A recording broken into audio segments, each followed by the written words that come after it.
사실 오늘 예배 얘기를 좀 하려고 그래요. 그래서 제가 휴대폰 얘기를 길게 꺼냈습니다.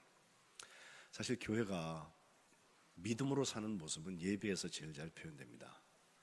예배만 잘 드리면 되냐라고 말하는 사람들이 있는데 아니에요. 예배를 잘 드려야 합니다. 예배만 잘 드리는 것처럼 하고 믿음이 엉망인 사람도 물론 있을 수 있어요. 그러나 그것은 사람 보기에 그렇지 하나님이 받으시는 예배, 하나님이 임재하신 예배, 하나님과 함께한 예배를 드린 사람이 그렇게 살 수 없어요. 제가 학교 다닐 때 요일을 배울 때 한 주의 요일은 월요일에서 시작해서 일요일에 끝나는 것으로 배웠습니다. 월화수목금토일 그렇게 배웠어요. 달력도 그때는 그런 달력들이 있었는데 지금은 일, 월화수목금토 이렇게 나오죠. 빨간 날이 먼저 시작되죠. 놓으려고 하는 빨간 날이 아니라 주의 날이기 때문에 그래요. 저는 그냥 그렇게 믿어요. 그래서 월요일에서 시작해서 세상 거 다 하고서 그저 일요일이 되면은 일을 쉬는 날이니까 교회 나가자 이렇게 하는 게 아니고, 그건 세상 사람들이 하는 거고, 적어도 성민 믿음의 사람들은 바꾸세요. 변화하세요. 주일에 예배드리고 한 주가 시작돼서 세상으로 파송되었다가 다시 8일째 되는 날 7일 만에 다시 주일을 맞아서 주님께 와서 예배하는 사람, 이 사람이 믿음을 지킬 수 있습니다. 저는 여기 결석하는 사람들에 대해서 야단치려는 게 아니에요. 오신 분들에 대해서 드리는 말씀입니다. 여러분 정말 복되세요. 예배 드리고 싶어도 예배 드릴 수 없는 환경에 있는 분들도 계시고, 또 어느 나라에 가면 예배를 대놓고 드릴 수 없는 지경의 형편도 얼마든지 있습니다. 우리에게 자유가 있을 뿐만 아니라 그 자유를 선용해서 와서 함께 예배 드릴 수 있고, 이 예배에 앉아서 구경하는 것이 아니라 그 예배에 내가 적극적으로 참여해서 그것이 찬송이든 그것이 기도이든 그것이 말씀을 듣는 지금과 같은 시간이든 아니면 그것이 하나님께 나를 sacrifice, 희생하고 헌신하고 하나님께 드리는 봉헌의 시간이든 아니면 하나님의 축복을 받는 시간이든, 이 5가지 요소가 대체로 예배에 다 들어있거든요. 그 어떤 거 하나를 해도 그냥 쉽게 넘어갈 게 없어요. 조금 늦게 오셔서 2층에 앉는 분들도 계시고 조금 익스큐즈가 될 때가 있습니다만은, 또 그렇다고 늦었다고 안 오고 그러지는 마세요. 그러나 매번 늦을 수는 없잖아요, 그죠? 그 사람은 아예 15분 후에 올 생각을 하고 와보면 앞에 건 딱 띄고 설교 시작할 때 와서 설교를 듣고 가면 예배 드렸다고 생각하는 사람들이 덜어 있거든요. 그죠? 근데 설교는요, 이제는 우리 라이브로 다 나와요. 휴대폰에 다 나와요. 그러니까 여기까지 안 오셔도 설교만 듣는 건 할 수 있어요. 근데 설교만 듣는 게 예배냐? 그렇지 않습니다. 설교는 예배의 한 일부입니다. 그리고 나머지 예배의 모든 순서가 그 설교와 함께 코드를 맞추어서 진행하고, 절기를 맞추어서 진행하고, 교회의 기도 제목을 따라서 진행하고, 여러 가지 요소들이 거의 복합되어져서 이 예배 1시간이 진행이 됩니다. 사실 감리교회는 장점이라면 장점이고 단점이라면 단점인 것이, 캐톨릭은 굉장히 예전적이에요. 가면 뭐 각도를 맞춰야 되고 높이를 음정을 맞춰야 되고 해서 일어나고 앉고 뭐 하는 순서들이 다 있어요. 그거 오래 하지 않은 사람들은 잘 따라하기 힘들어요. 남서인인데 혼자 앉아 있고 예, 저 사람들 왜 주문을 외우는 거야 이렇게 할 때가 많거든요. 그런데 그 예전성이 강한 교회와 반대로 너무 예전이 없는 교회가 있어요. 그냥 성령의 인도하심 받는다고 무질서해 보일 만큼, 예배 순서도 이거 하다 갑자기 저거 하고 저거 하다 다시 일로 오고 정신이 없는 그런 예배 드리는 교파도 있는데, 감리교회가 딱 가운데 있어요. 그래서 예전 중심의 교회가 볼 때는 감리교회는 예전을 잘 못한다고 그러고, 또 인도하심을 받아서 막 자유롭게 예배드리는 사람이 볼 때는 저긴 너무 엄격하다고 얘기를 해요. 근데 사실은요, 감리교회 입장에서 보면 예전적인 것도 얼마든지 우리가 포용할 수 있고, 또 웨슬리가 성령 받은 다음에 바뀌어져서 영국 국교회의 그 높은 담을 뛰어나가서 공장으로, 심지어는 홍등가로, 술집으로 찾아다니면서 자기 아버지 무덤 위에서 성경 들고 설교했던 거, 말 타고 돌아다니면서 그 순회 설교했던 것이 감리교회 아니에요? 정말 자유하시는 성령에 따라서 그 말씀을 붙들고 한 영혼 구하기 위하여서 세계는 나의 교구로 내가 여긴다고 그렇게 강변을 해가면서 어디든지 갔습니다. 어디든지. 그리고 보면 감리교회는 이 두 날개를 다 가지고 있는 교회다. 저는 그런 전통에서 컸고 그런 전통에서 목회를 하고 있습니다. 그런데 여러분, 예전성이 있냐 없냐의 문제를 떠나서 정말 우리가 예배에서 중요하게 여겨야 될 것은 뭐냐? 예전성이 있는 교회에서 예배를 드리든 그렇지 않은 교회에서 예배를 드리는 건 똑같습니다. 뭐냐면 하나님의 임재가 있냐는 거예요. 하나님이 우리가 예배 드리는 그 자리에 오셔서 이 예배를 보시고 받으신다. 예? 그걸 예배 드리는 내가 느끼냐는 거예요. 여러분 느끼세요? 안 느끼세요? 무슨 말인지 못 알아들으시겠어요? 제가 지금 한국말 하고 있죠? 네. 매번 이제 하나님이 임재하시는 것을 느낄 수 없을 수는 있어요. 그래도 단 한 번도 예배에 와서 하나님이 오셔서 내 예배를 받으신다, 나를 만나주셨다, 이 경험이 없는 사람은요, 사실은 조금 제가 보기에는 안타깝습니다. 왜냐하면 이것은 예배를 구경하는 곳이 아니에요. 여러분 여기 앉아 계시지만 여러분이 하나님과 1대1로 예배하는 자리예요. 그래서 찬송을 해도 뭐 찬양대 가는 것을 듣고 혹은 organ이 잘 연주하니까 그걸 듣고 가만히 있으면 옆에 있는 사람 열심히 부르니까 나도 찬송하는 것처럼 느끼는 거 아니에요. 그건 찬송 아니야. 내가 불러야 돼. 제가 지난번에 케냐에 가서 주일날 예배 같이 드리는데 거기 그 사람들이 정말 찬양 하나는 아유 지금도 귀에 들려요 소리가. 예? 한 사람도 가만히 있는 사람이 없어요.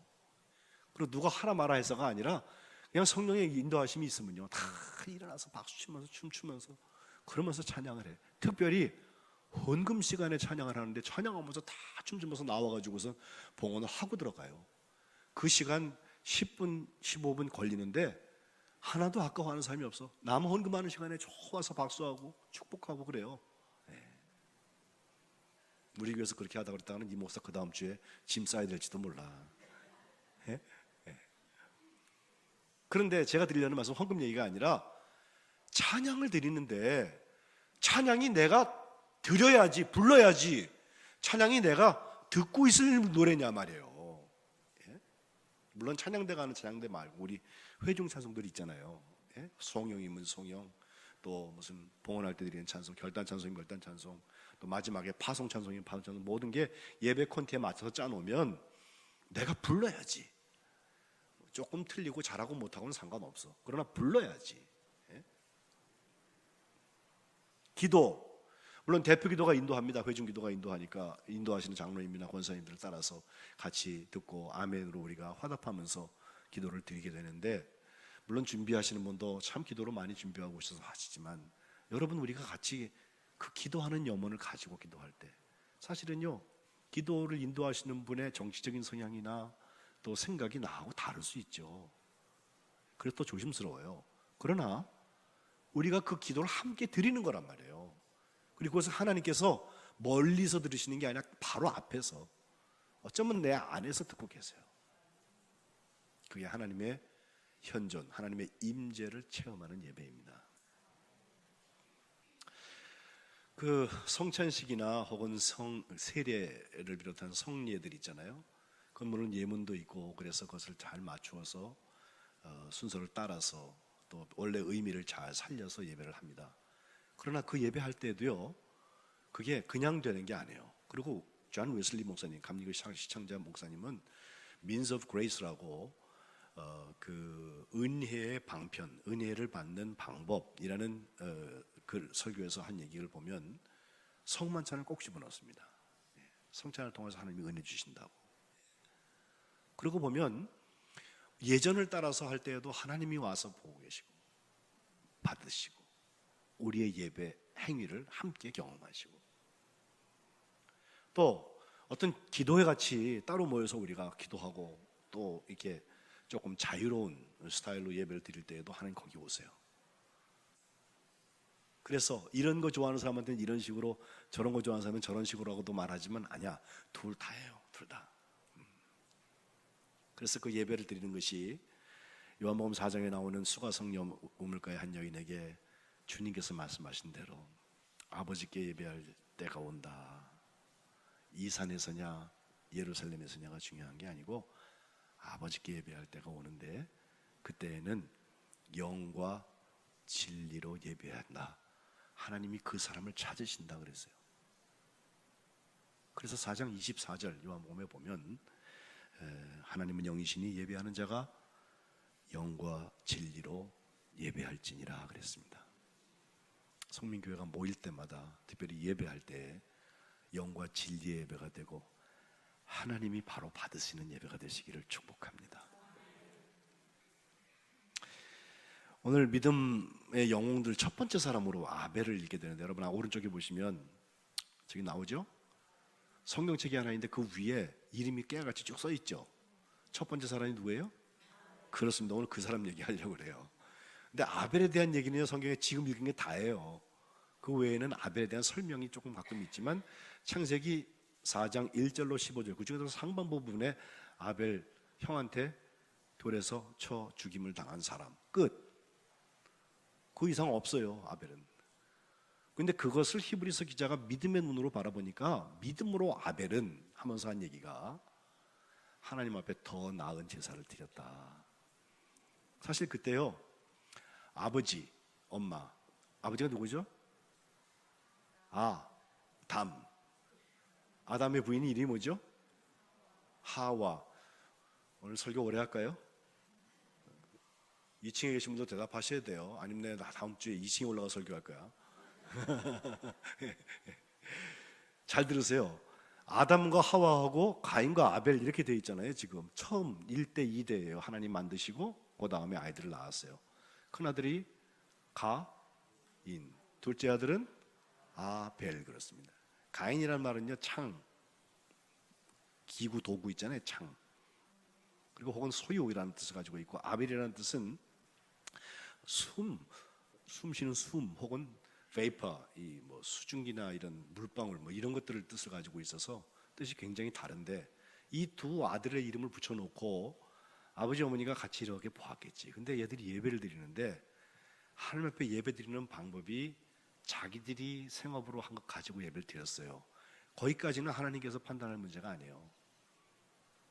가인은 농업을 한 사람이니까 땅의 소산으로 하나님께 드렸고, 아벨은 목축업을 했으니까 양, 그 중에서 첫 새끼와 그 기름으로 하나님께 드렸다, 이렇게 되어 있습니다. 그런데 그것이 어떻게 잘했다 못했다의 이야기는 아무것도 나오지 않고 창세기에는 바로 연결되기를 하나님께서 드린 것 중에서 어떤 건 받고 어떤 건 안 받았어요. 바뀔 수도 있어요. 어쨌든 하나님이 이걸 받았어요. 받은 게 하필이면 가인 게 아니라 아벨 거였던 거예요. 아벨 걸 받으니까 가인이 아벨 것도 안 받고 가인 것도 안 받았으면 가인이 그렇게 화낼 일이 아니에요. 안 받았네 뭐 그러고 넘어갔을 일인데 내 건 안 받았는데 제 건 받는단 말이에요. 예? 그러니까 그 사람은 인정받고 나는 인정받지 못한 것 같고, 왜 한국 사람들 배고픈 건 참아도 배 아픈 건 못 참는다며요. 배가 언제 아파요? 사촌이 땅 사면 배 아프죠? 나는 땅 못 사는데 그 사람 땅 샀단 말이에요. 그럼 기분 나쁘단 말이에요. 예? 비교에서부터 문제가 늘 일어나죠? 그래서 몹시 분하여서 얼굴색, 안색이 변했다. 창세기는 그렇게 말하고 있습니다. 하나님이 그걸 보셨어요.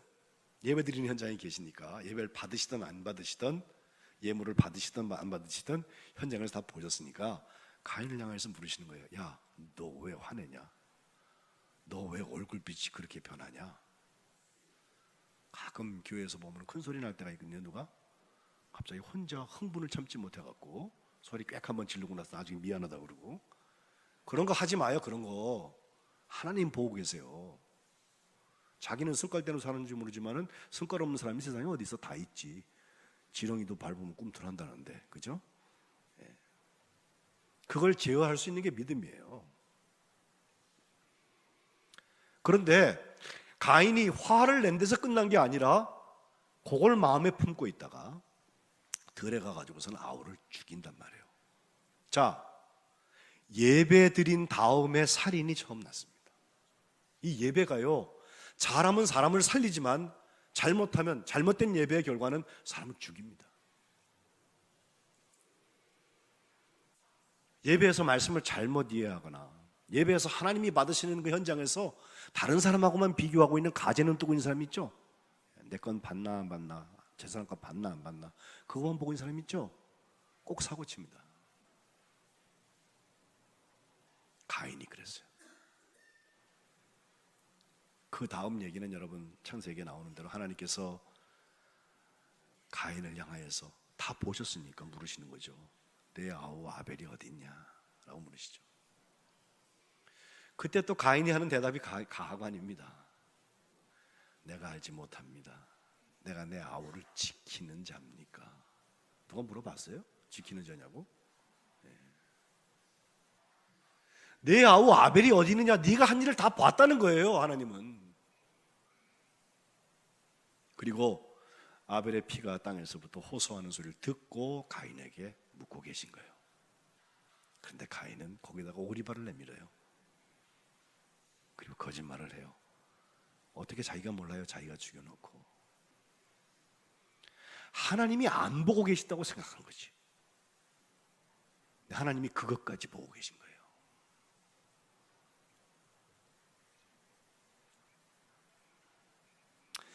결국 하나님께서 그를 저주하시고 또 그의 삶에 유리방황하는 역사가 시작된 것을 오늘 본문 창세기에서 볼 수가 있습니다.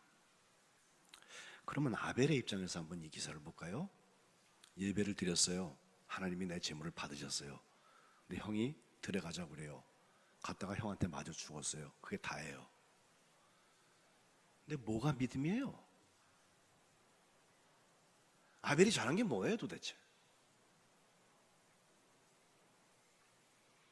성경 중심으로 볼 때, 특별히 히브리서 11장에 있는 말씀 중심으로 볼 때 여러분 같이 읽으셨는데, 더 나은 제사를 하나님께 드림으로 의로운 자라 하시는 증거를 얻었다. 더 나은 제사를 드림으로 하나님께 드림으로 의로운 자라 하시는 증거를 얻었다. 그 다음에 하나님이 그 예물에 대해서 증언하셨다 그랬습니다. 여기 증거, 증언 다 헬라어에 보면 지난주에 얘기하는 1절에 나오는 증거 말고 2절에 나오는 증거, 선진들이 이로써 증거를 얻었다. 마르테오 그 witness라는 것 뜻을 가지고 있지만, 우리가 땅끝까지 이르러서 주의 증인이 된다고는 증인 있죠. 그 얘기예요.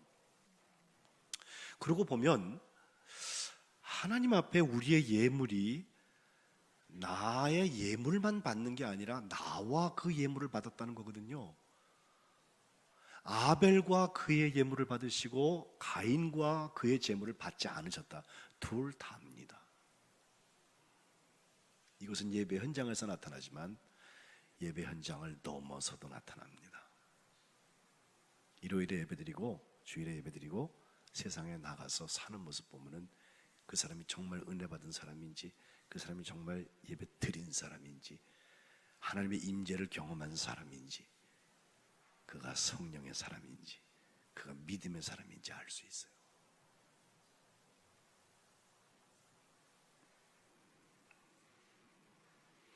양의 첫 새끼와 그 기름으로 하나님께 드렸던 아벨, 하나님이 그 제물을 받으셨던 아벨, 제물만 받으신 게 아니라 아벨을 받으셨던 하나님. 그래서 그로부터 얼마 되지 않아서 형한테 죽임을 당하고 말지만 이것이 그가 의롭다는 증거가 되었다는 것입니다. 사실 교회에는요, 아주 나쁜 사람이 있거나 아니면 아주 착한 사람이 있게 마련이에요. 착한 사람들 보면요, 진짜 천사표인 것 같아요. 제가 보기엔 저보다 훨씬 더 착해. 그런 분들이 교회에 있어요. 정말 존경스러워요. 다른 사람들은 알아주지 않는데 저는 알아요.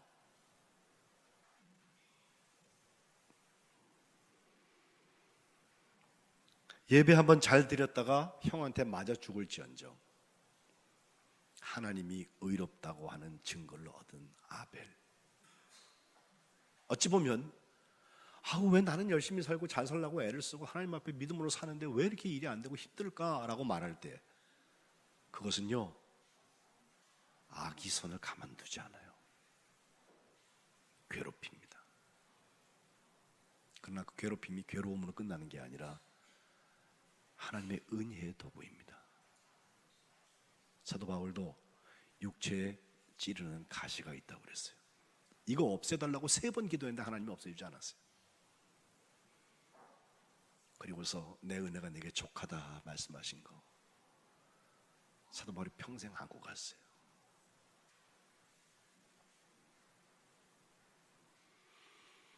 양의 첫 새끼와 그 기름으로 드렸다가 하나님께서 받으시고 결국은 빨리 하나님 나라로 이사갔던 이 아벨의 이야기, 하나님께서 우리에게 믿음의 영웅들 첫 번째 사람으로 우리에게 알려주십니다. 여러분, 오늘부터 예배 드릴 때에는 하나님을 만나세요. 하나님 앞에 서 있는 것처럼 해야 하나님을 만나지. 눈에 안 보인다고 하나님. 그게 무슨 믿음이에요? 언제까지 그렇게 하실 거예요? 그러다가 하나님 부르시면 갈 거예요. 안 됩니다. 우리 성민교회는 안 그랬으면 좋겠어요.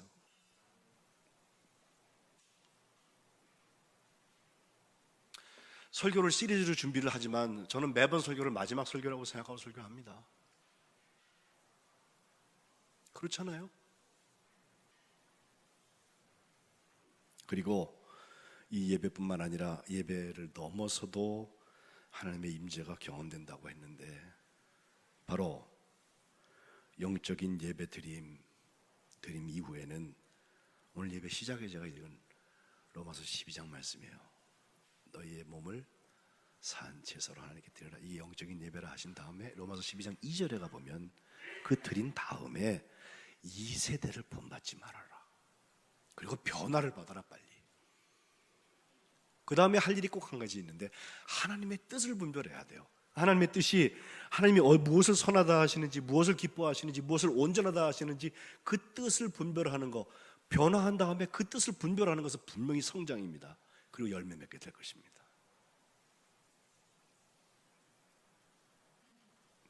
일광절약 시간제라는 게 있죠. 유럽에 가보면 여름이 되면요, 시간을 1시간 더 땡겨서 써가지고서 시차가 1시간이 나요. 그게 보통 3월 말이나 뭐 나라 따라 조금씩 다른데 4월 초에 하기도 하고, 그 다음에 가을까지는 햇빛을 좀 많이 보자고 그래갖고 12시가 딱 됐을 때 1시로 시계를 빨리 잽싸게 바꿔놔야 돼. 1시간 땡겨지는 거죠, 어찌 보면. 그래서 햇빛을 많이 보고 살자, 그럼 더 좋은 점이 많다 그러는 건데, 그 미국에서 어떤 사람이 그 주일날 그거 바꾸거든요. 주일날 밤, 그러니까 새벽, 그러니까 토요일날 밤 12시 됐을 때 딱 바꿔놓게 돼 있는데, 그걸 안 하고 자가지고서 알람이 딱 울려갖고 교회를 11시 예배 드리려고 딱 갔는데, 실제로 그들이 세는 시간이 12시가 된 거예요. 예배가 딱 끝났어요. 여러분 같으면 예배 끝났네 그러고 도망가시겠죠? 근데 이 사람은요, 목사님 찾아갔대요. 아유, 목사님 미안합니다. 내가 이걸 안 해놔가지고서 12시가 됐는데 이제 왔네요. 사실은 난 11시라고 생각하고 온 거예요. 어떻게 하면 좋죠? 예배가 끝나버렸네. 그랬더니 그 목사님이 이렇게 대답했대요. Our worship service for this Sunday is complete. 오늘 주일 예배는 끝났습니다. But the service has just begun. 또 다른 예배, 그리고 그것을 봉사라고 말하기도 하는데, 서비스가 바로 지금 시작되었습니다. 예배는 1시간짜리 예배를 생각하시면 안 돼. 축도하고 끝난 다음에 여러분 식사하시고 교제하시고 또 오후 예배도 드리시고 그 다음에 가시잖아요. 집에 가시는 시간에 시작되는 예배가 있어요. 마치 선교사들이 한국에 와서 교회에서 참 여러분 같이 기도하고 교제하면서 힘을 얻어가지고서 다시 선교지로 가는 것처럼 여러분의 삶의 제사에서 드려질 예배들이 있습니다. 다 나를 보고 있다고 생각하세요. 아니야, 다 안 봐도 좋은데 하나님이 날 보고 있다고 생각하세요. 그럼 실수하지 않습니다. 말에나 행동에나 생각에도 범죄하지 않습니다. 하나님이 하신 말씀, 오늘 창세기에 나오는 말씀 하나 있죠. 선을 행하지 않으면 죄가 문 앞에 엎드려져 있다. 그러나 너는 죄를 다스려라. 가인은 그 말을 듣고 동생을 죽였습니다. 바라기는 믿음으로 아벨이 하나님 앞에 의로운 증거를 얻고 예배가 하나님의 임재를 경험했던 것처럼 오늘 성민교회 모든 교우들도 하나님의 임재가, 하나님 나와 함께 하심이 늘 체험되고 나뉘어지는 축복된 삶을 사시기를 주님의 이름으로 축복합니다.